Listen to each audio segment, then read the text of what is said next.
Erlan Смайл кандай жигит экен карагылачы я. Кычыры ишин жигит бекен. Ыйладыңызбы? Жаштар менен дагы жакшы баарлашуу болду. Ар бир айткан батаңыз кабыл болсун. Амин. Баткен, салам. Урматтуу достор, биз азыр Баткен шаарындабыз. Баткен шаарында маданият үйүндө өзгөчө интеллектуалдык маданий иш-чара өттү. Китеп той аталышындагы буга чейин бир адамдан бир китеп долбоор бир катар иш-чараларды өткөрүп келебиз. Кезектеги иш-чара Баткенде болду. Алып баруучу болдум. Бүгүнкү иш-чарабыздын кадырлуу коногу болуп, таалим тарбия сөздөрүн айтып, нарктуу кебин айтып, сонун семинар өттү.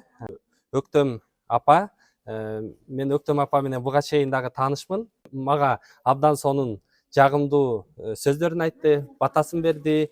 Рахмат сизге. Ден соолукта болуңуз. Биздин иш-чараларга келип туруңуз. Анан бүгүнкү иш-чара жөнүндө бир-эки пикир айтып койсоңуз болот. Бүгүнкү иш-чарадагы мыкты деңгээлде өттү, анткени кайсыл жерде? Баткен жеринде.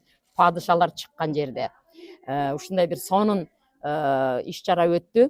Жаштар менен дагы жакшы баарлашуу болду. Албетте китеп той бул өзгөчө той, чындыгында. Ыйладыңызбы? Ошондой. Таасирлүү болду да ошон үчүн. Рахмат, бар болуңуз. Кудайга шүгүр, мейли. Ошондуктан менимче бул ушундай китеп той дегенде бардыгы улгайгандар, апалар деле келиш керек да, жаштар эле эмесчи. Өтө сонун болду, жакшы баарлашуу болду. Мана Нуржигит Кадырбеков азыр кой бербей отурушат. Мага келип жүзү бир сүрөткө түштү. Кудайга шүгүр эми. Чындыгында бул руханий дүйнөбүзгө сонун азык түштү да.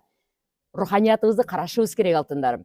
Мен жана айттым, физикалык, материалдык денени карап атабыз. Кийимди берип атабыз, тамакты берип атабыз. А руханий дүйнөчү эмне менен, илим менен азык болот, китептер менен. Кандай сонун китептерди мына немеде ярмаркада көрдүңөр, белекке алдыңар.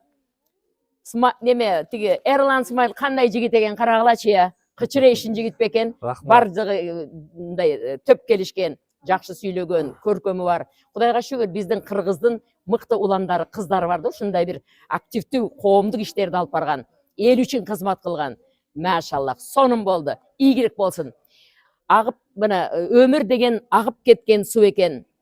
Акча деген учуп кеткен куш экен. Перзент артыңдагы из экен. Бакыт сиздер менен биз экен да. Бактылуу бололу, алтындарым. Ден соолукта болуңуз. Дайыма иш-чарабызга келип, ушундай жакшы сөздөрүңүздү бөлүшүп туруңуз. Биз абдан кубанычтуу болдук. Ар бир айткан батаңыз кабыл болсун. Амин. Рахмат Баткен сиздерге. Баткен, салам.